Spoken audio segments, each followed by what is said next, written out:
Young. I'm Kayla. And I'm Samantha. And welcome to Our Classroom!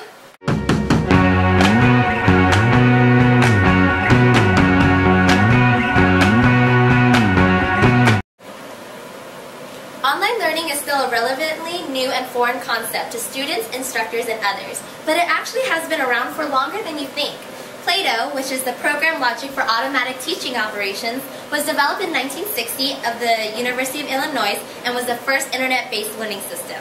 As time has gone by, many other systems or programs have been created, such as Kappa in 1992, Blackboard in 1997, and MOOC in 2008. But did not gain much attention until 2012, which was even called the Year of the MOOC. These systems and programs will keep being created and improved as well to help better the learning experience for students like you. The growth of online learning has been climbing for the 10th year in a row and is at an all-time high of over 6.7 million users in 2012 in a survey conducted by Babson Survey Research Group.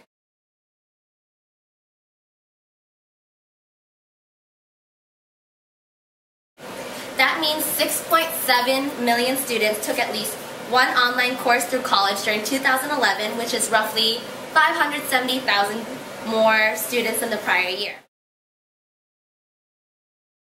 The percentage of colleges who offer credit for online learning rose from 32.5% in 2002 to a new record high percentage of 62.4% in 2012.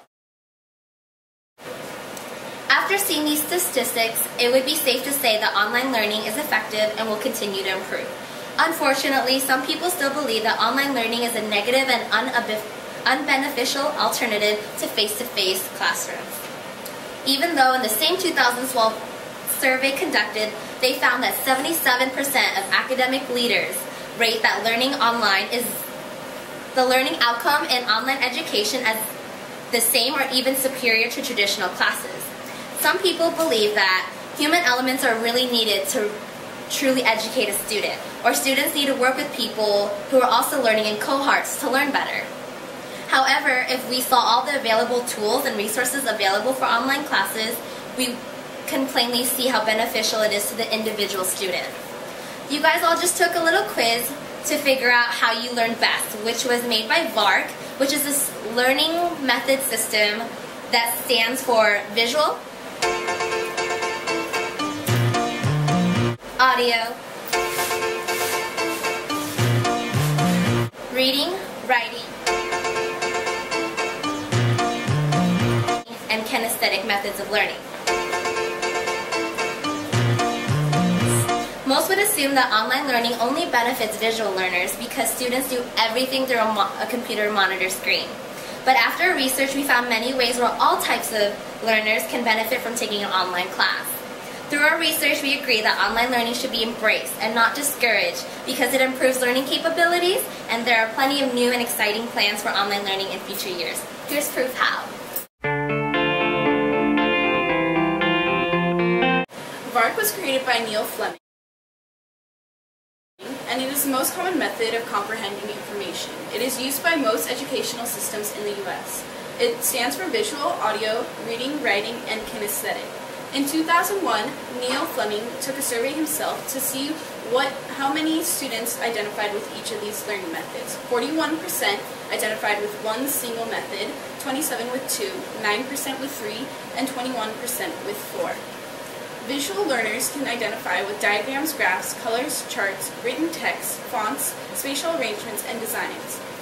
This can be achieved by online learning through setting diagrams and graphs to represent a point or facts in your lessons.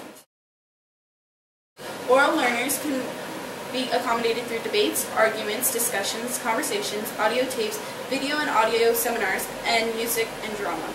Rosemary Terrell herself creates videos for her students to see so they can play it back at any time. They also have online discussions and debates. Reading and writing can be accommodated through books, written feedback, note-taking, essays, multiple choice, and bibliographies. This can be achieved online through book excerpts and text, as well as articles to be read to associate with the lesson of the day. Kinesthetic learners are use real-life examples, guest lectures, demonstrations, constructing a physical activity. This again can be represented through online learning through videos and real-life experiences talked about in articles from magazines or anything like that. Some pros of online learning include conveniency. A lot of Olympic athletes use online learning to work around their training schedule. It's 24/7 available and there's no restrictions to class time. Enhancing student-to-student and faculty-to-student communication is also a plus. You can contact your other students or your teacher at any time, and there's no restrictions to office times. Student-centered learning is also a plus. You can use lecture notes, PowerPoint, video, and recording, plus class discussions, and choose which method is best for you. Collaboration is also easier online because you can collaborate using things such as Dropbox and Google Hangout, which we actually use in our group for all of our group projects. Real-time access is also a huge advantage to online learning. You can access work immediately, turn it in at any time, and get feedback from your teacher with no restrictions to class times. Pre-tests are also common on online learning, and we use one for our mid-terming class as well, and we were able to find out what we need to study, and the teacher was able to see what we needed to work on. Some cons include computer access and technology limitations. A lot of us think that it is given the computer information that we know, but in a lot of rural areas it's not such. And computer access can be a hard thing to obtain. It takes time, money, and experience. And files take longer to process when places where internet connection is hard to obtain. There's no face-to-face interaction in online learning as well. There's little accountability, such as loose deadlines and cheating. And these are the pros and cons of online learning.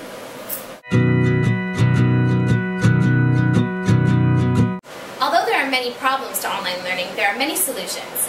Some believe that students don't get the opportunity to work on their public speaking skills, like that. But with the help of new technologies, students can engage in online discussion boards and live chats. Another issue that can be solved is the possibility of no personal student interactions or connections. Truth is, if a teacher creates a curriculum that requires students to work together, then students are forced to contact and connect with each other. Another issue that can be solved is keeping students engaged. Susan Spencer, a current FINM professor, believes in frequently emailing her students, keeping them involved. She also believes that e-learning puts a kibosh on cheating with programs just to double-check. Lastly, if accessibility is a problem, then students can locate their nearest library just to work on their online programs there.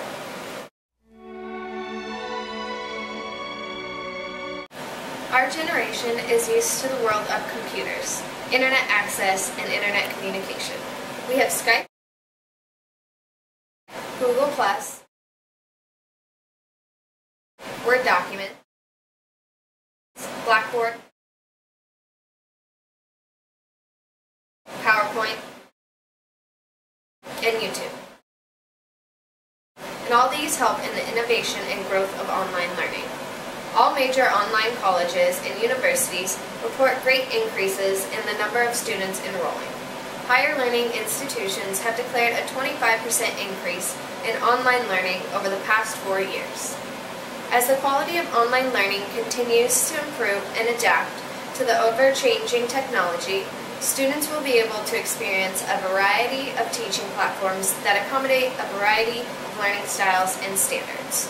OnlineSchool.com predicts tremendous expansion in all areas of online learning based on the flexibility, accessibility, and affordability of online courses. Online learning will move from being a sidebar to becoming more central. Hybrid classes, which are half in class and half online, will become a priority. There will be outsourcing, open textbooks, and e-sharing that help the cost of education, and it could be going international. In conclusion, online learning is an effective way of teaching.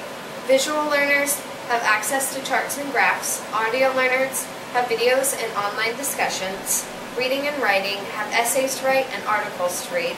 Kinesthetic will have examples and demonstration through videos. Online learning meets all types of learners. Although it may not be perfected yet, it still has the ability to reach learners on levels that the classroom does.